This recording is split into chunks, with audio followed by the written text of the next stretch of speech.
Dilanjutkan sambutan Ketua Umum Pengurus Besar Nahdlatul Ulama, Bapak Profesor Dr. Kiai Haji Said Akil Siroj MA.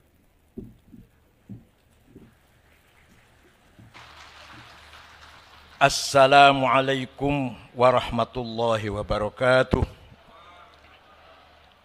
Bismillah, alhamdulillah, wassalatu wassalamu ala sayyidina wa maulana Muhammad Rasulillah wa ala alihi wa sahbihi wa man tabi'a sunnatahu wa jama'atah min yaumina hadha ila yaumin nahdah.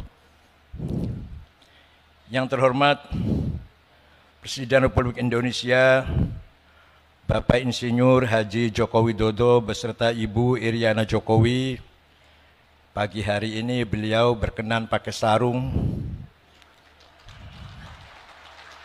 Yang terhormat Bapak Wakil Presiden Republik Indonesia Bapak Profesor Dr. Kiai Haji Ma'ruf Amin, yang sesungguhnya beliau adalah Mustasyar PBNU, juga pakai sarung, beserta Ibu Wuri Estu Ma'ruf, para Menteri Kabinet Indonesia Maju, ada Gus Menteri Yakut Khalil Bisri Mustafa, ada Bapak Pratik, Profesor Dr. Pratik, Menteri Sekneg, para pimpinan lembaga negara,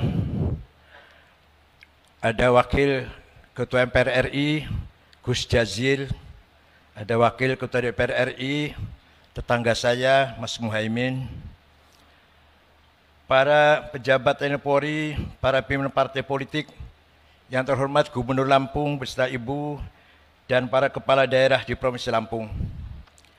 Al-Mukarram Rais Am PBNU, Hadratus Syekh Kiai Haji Miftahul Akhyar, Azzahullah, beserta seluruh jajarannya, pengurus Tanfidha PBNU beserta pimpinan lembaga dan banom di lingkungan NU, para pengurus wilayah dan cabang Nahdlatul Ulama, serta para pengasuh pondok pesantren di Indonesia, Hadratil Mustasyarin, Hadratil Ru'asai Syuriyah, Ashabal Ma'ahid, Ashabatul Qisufiyah, Al-Mu'tabaru An-Nahdiyah, wa ala ra'sihim ar-ra'isul 'am Sayyidina wa Maulana Habib Lutfi bin Hashim. Hari ini kita berkumpul untuk memulai muktamar NU yang ke-34. Alhamdulillah, segala puji hanya milik Allah yang menakdirkan kita menjadi saksi pergantian abad jam'iyah ini. Usia panjang jamaah dan jam'iyah Nahdlatul Ulama adalah bukti kasih sayang Allah Subhanahu wa ta'ala. Seabad yang lalu kita sama-sama tahu NU berdiri sebagai jawaban atas pertanyaan dan tantangan zaman. Islam harus terlibat memberi warna pada zaman yang tak menentu, mencari-cari cara agar cahaya Allah terlihat terang dan tak padam oleh kekufuran. Para kiai terpanggil untuk menjawab tantangan dunia yang sedang bergolak dari sudut pandang agama. Pada tataran global, Perang Dunia Pertama baru saja usai. Sistem monarki berbasis agama mulai terasa tak memadai, dan gelombang wahabisasi sebagai embrio radikalisme berkibar di Hijaz. Sementara di Nusantara, patriotisme mulai menemukan bentuknya. Perlawanan terhadap penjajahan, kemiskinan, dan ketidakadilan bermuara pada apa yang hari ini sering kita kenang sebagai era kebangkitan nasional. Di era itu, NU sebagai jam'iyah sepenuhnya lahir dari transformasi praktik kemandirian jamaah, yakni kemandirian komunitas pesantren yang selama berabad-abad bertahan hidup dalam tekanan kolonialisme. Agustus 1945, bom atom sekutu meledak di Nagasaki dan Hiroshima. Ledakan itu menandai akhir Perang Dunia Kedua, sekaligus membuktikan betapa akselerasi teknologi bisa sedemikian merusak kehidupan bersama. Sesudahnya dunia menyaksikan satu demi satu kelahiran banyak negara bangsa. Dunia berubah, umat manusia lalu terjepit di antara dua pilihan masa depan. Pilihan untuk menjadi negara sekuler atau menjadi negara agama. Suasana zaman pada saat NU lahir diliputi pertanyaan besar. Apakah selepas perang demi perang, setelah begitu banyak darah tumpah, kita sebagai umat manusia bisa hidup untuk saling berbagi di atas bumi Allah? Kalaupun bisa, bagaimana caranya? Belasan tahun hidup di Arab membuat saya menghayati arti penting NU untuk Indonesia dan dunia. Dengan segala hormat, di Arab agama sedari awal tidak menjadi unsur aktif dalam mengisi makna nasionalisme. Bila Anda membaca sejarah dan naskah konstitusi negara-negara Arab, Anda akan segera tahu betapa mahal dan berharga naskah pembukaan Undang-Undang Dasar 45 yang kita punyai. Di Arab, pejuang nasionalis bukan pejuang agama. Pejuang agama bukan pejuang nasionalis. Di Indonesia, Hadrat Syekh Ghazi Hasyim Asy'ari, pejuang Islam, dalam waktu yang sama pejuang nasionalis. Di Timur Tengah, tidak banyak kita jumpai ulama yang nasionalis, sebagaimana sangat jarang kita ketemukan kaum nasionalis yang sekaligus ulama. Sebagai akibatnya, nasionalisme dan agama seringkali bertentangan, lalu lahirlah satu demi satu konflik-konflik sektarian. Apa yang kita saksikan sekarang di Palestina, Myanmar, Rohingya, Israel, Somalia, Suriah, Yaman, Afghanistan hingga Afghanistan adalah rangkaian ketidaktuntasan menjawab tantangan zaman. Belum ditemukan titik temu antara semangat Islam dan semangat nasionalisme.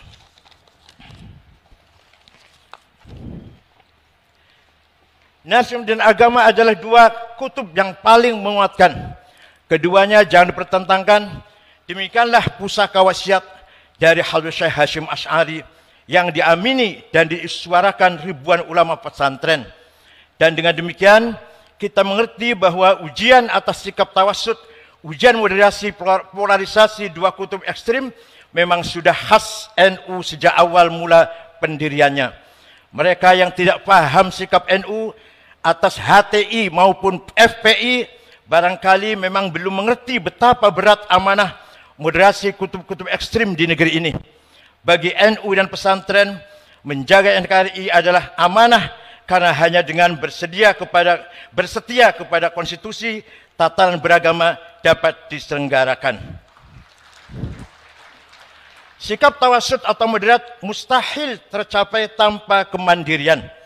Usia NU yang mencapai hampir seabad ini antara lain disebabkan kemandirian dalam pengertian setia kepada prinsip-prinsip dan nilai-nilai dasar agama, kemandirian dalam pengertian sanggup menyusun agenda-agendanya sendiri, kemandirian dalam arti teguh membawakan ruhuddin dan ruhul wataniyah, semangat agama dan semangat nasionalisme, dan ruhul ta'addudiyah, semangat pluralis kebinekaan. Kemandirian dalam bidang politik, ekonomi dan budaya, kemandirian dalam arti sanggup bergaul dan berbagi dengan siapa saja sembari menjaga harga diri.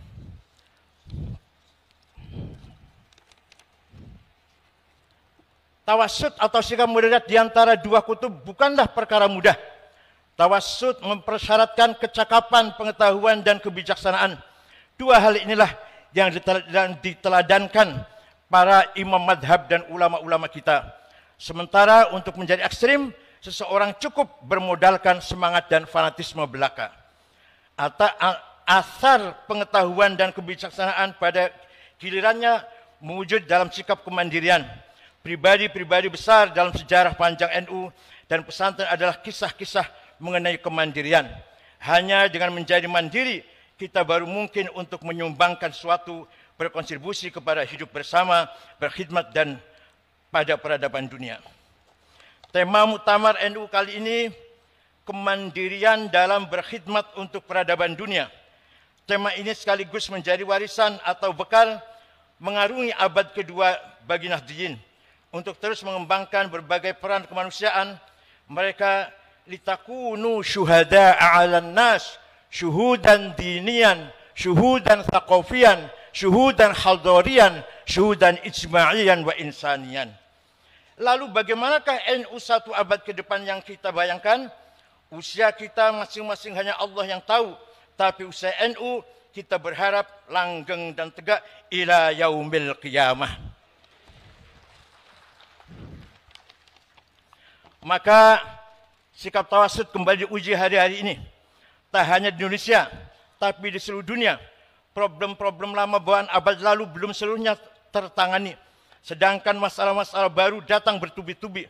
Masalah yang berkisar pada perubahan iklim, kesenjangan ekonomi, bioteknologi, polarisasi percakapan dan identitas, radikalisme, terorisme, dan krisis energi.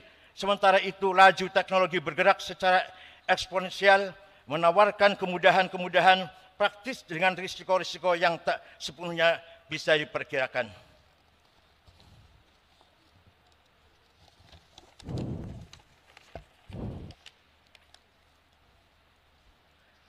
Dari sudut pandang santri dan pesantren, visi membangun dengan 5 jenis kekayaan.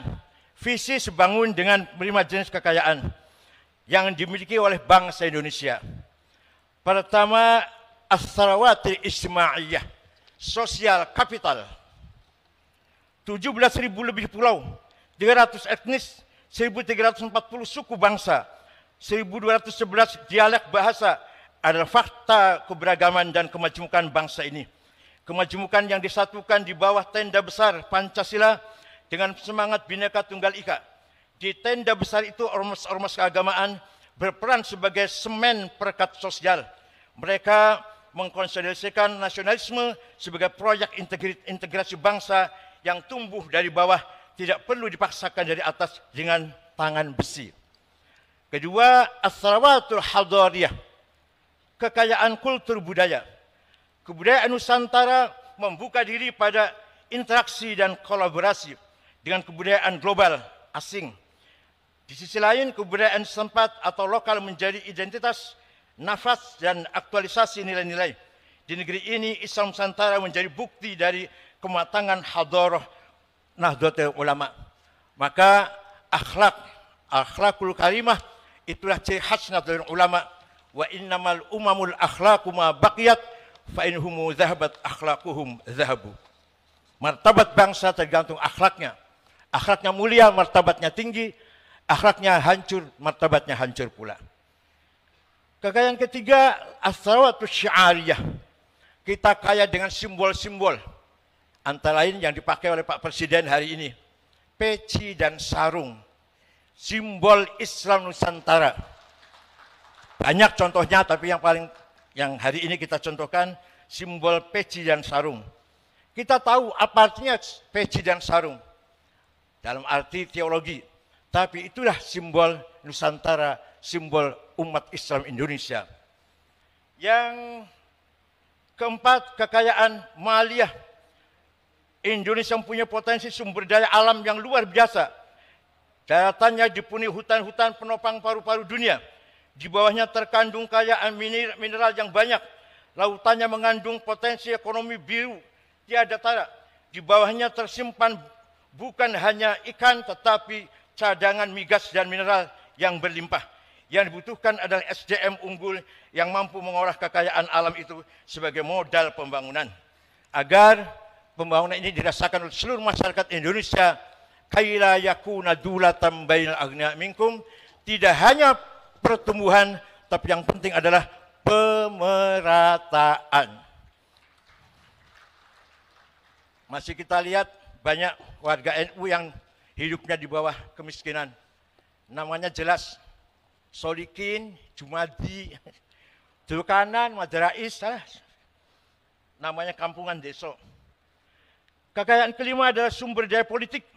Indonesia adalah negara demokrasi terbesar ketiga dan negeri muslim terbesar di dunia. Indonesia bukan negara agama, tetapi negara Pancasila yang menaungi semua pemeluk agama. Islam berjalan seiring dengan demokrasi, stabilitas politik, dan pertumbuhan ekonomi. Memang bukan hal yang mudah. Bangsa ini sudah diuji oleh berbagai prahara sejarah. Setiap kali jatuh, bangsa ini bangkit lebih tinggi lagi.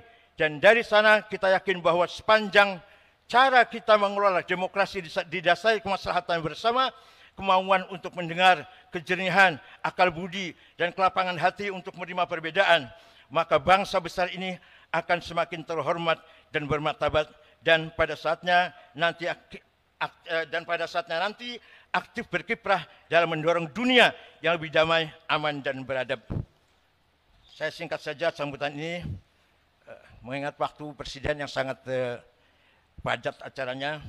Sebelum saya akhiri sambutan saya ini, saya mohon dengan ikhlas bacaan Al-Fatihah untuk almarhum wal maghfurlah Kiai Haji Sya'roni, Khatib Syuriah Jawa Tengah, NU Jawa Tengah, yang meninggal di Rumah Sakit Cipto, turun dari kereta menuju ke Lampung ini, turun di Stasiun Gambir, sholat subuh, istirahat, tidak sadarkan diri, dibawa ke rumah sakit, kemudian meninggal dunia. Mudah-mudahan arwahnya diterima di sisi Allah. Al-Fatihah.